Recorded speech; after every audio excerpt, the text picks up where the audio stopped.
Hai, balik lagi di Rasurpol Channel.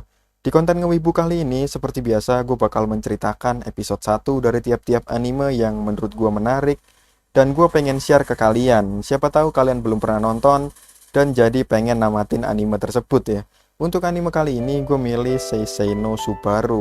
Anime dengan genre game, drama romance ini menurut gue dramanya dapet banget, karena banyak banget konflik yang akan terjadi, dan hal-hal tak terduga itu bakal muncul di pertengahan hingga akhir anime ya. Jadi langsung aja tanpa basa-basi langsung kita mulai ceritanya.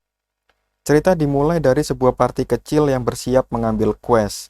Salah satu anggota mereka terkejut ketika melihat ada tim yang mengambil quest Calamity Monster. Quest yang terkenal sangat sulit untuk diselesaikan. Disebut quest tersebut hanya pernah diselesaikan satu kali, itu pun dengan anggota party setengahnya terkena KO atau harus mati. Tingkat kesulitan di quest ini dipersulit dengan peraturan di game, dimana kalau kita mati di game, akun kita akan terhapus atau terkena permanent death. Namun penantang quest tersebut juga bukan party biasa, melainkan party terkuat di Union, bernama Subaru.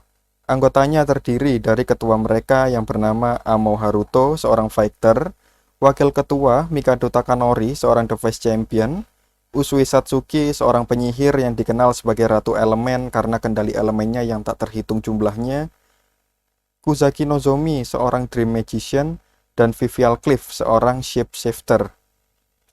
Ini membuat tim Subaru mempunyai semua tipe sense yang merupakan nama dari kekuatan di game tersebut. Namun bukan itu saja yang membuat tim Subaru begitu kuat. Anggota keenam mereka, Asahi, mempunyai kemampuan langkah yang mampu membuatnya bisa melihat masa depan. Walaupun tim ini terlihat begitu kuat, tapi sebenarnya seluruh anggota tim Subaru adalah anak-anak yang masih bersekolah dasar. Mereka menggunakan avatar yang membuat mereka terlihat cukup dewasa. Setelah berhasil menyelesaikan Calamity Monster Quest, tim Subaru kembali ke markas. Asahi dengan bersemangat memberitahu anggota tim lain jika ada sebuah quest yang sangat sulit bernama Mystery of Darkness, yang belum ada satu party pun yang mampu menyelesaikannya. Dan jika Subaru berhasil, itu akan membuat mereka semakin terkenal. Cliff berkata jika Subaru sudah tidak memerlukan hal seperti itu lagi. Satsuki menambahkan bahwa bos di quest tersebut sangatlah sulit. Takanori bercerita bahwa ada sebuah party yang berhasil sampai ke bos, tapi harus dibantai hanya dalam waktu 10 detik. Mendengar hal ini, Haruto berkata bahwa hanya tim mereka lah yang mampu menaklukkan bos itu, dan membuat seluruh anggota tim Subaru setuju mengambil quest tersebut. Sebelum berangkat, Satsuki memberi Haruto item berupa cincin atas tanda terima kasih. Melihat hal itu, Asahi berkata semoga mereka bisa bersama selamanya. Sebelum sampai di dungeon, Satsuki melihat Asahi dan Haruto berduaan, tapi tak terdengar jelas apa yang mereka bicarakan. Terlihat Asahi memberikan Haruto sebuah cincin. Singkat cerita, tim Subaru berhasil sampai ke bos dengan mudah. Pertarungan melawan bos pun dimulai. Serangan pertama dari bos dengan mudah dibaca oleh Asahi, dengan kemampuannya yang mampu melihat masa depan. Pertarungan sengit pun terjadi. Haruto meminta Nozomi melakukan summoning. Tak disangka Nozomi yang melakukan summoning menjadi target serangan bos berikutnya. Dengan kemampuannya melihat masa depan, Asahi memberikan peringatan. Haruto segera menuju ke arah Nozomi untuk melindunginya. Haruto berhasil menebas semua serangan, tapi ternyata serangan tidak hanya datang dari depan. Membuat Haruto harus terkena serangan dan jatuh. Cincin pemberian Asahi pun ikut terlepas. Haruto yang belum bisa sempat berdiri, serangan berikutnya pun datang. Seketika Asahi berlari menuju Haruto berusaha untuk melindunginya. Membuat Asahi terkena serangan bos dan harus mati di game atau game over. Di dunia nyata mereka semua bergegas menuju rumah Asahi. Tak terduga Asahi wafat setelah mati di dalam game. Pernyataan dari polisi, Asahi meninggal karena serangan jantung.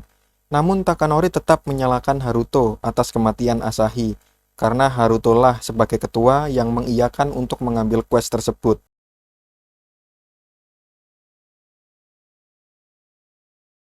Setelah beberapa tahun, Haruto sudah terlihat lebih dewasa, namun sifatnya terlihat murung.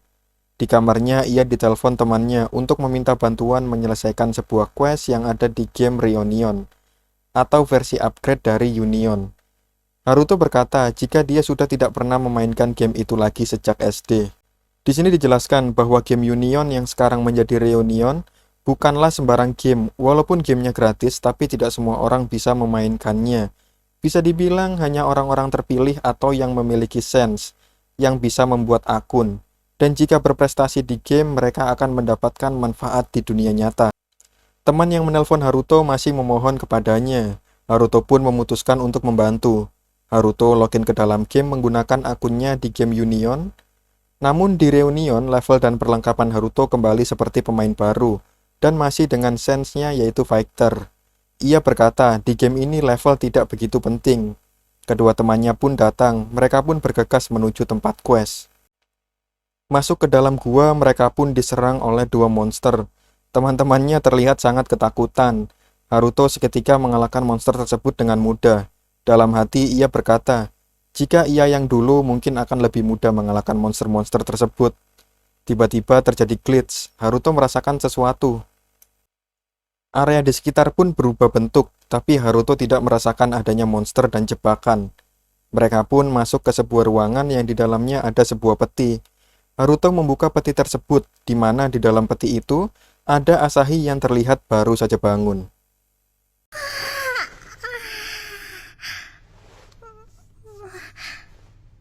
あれ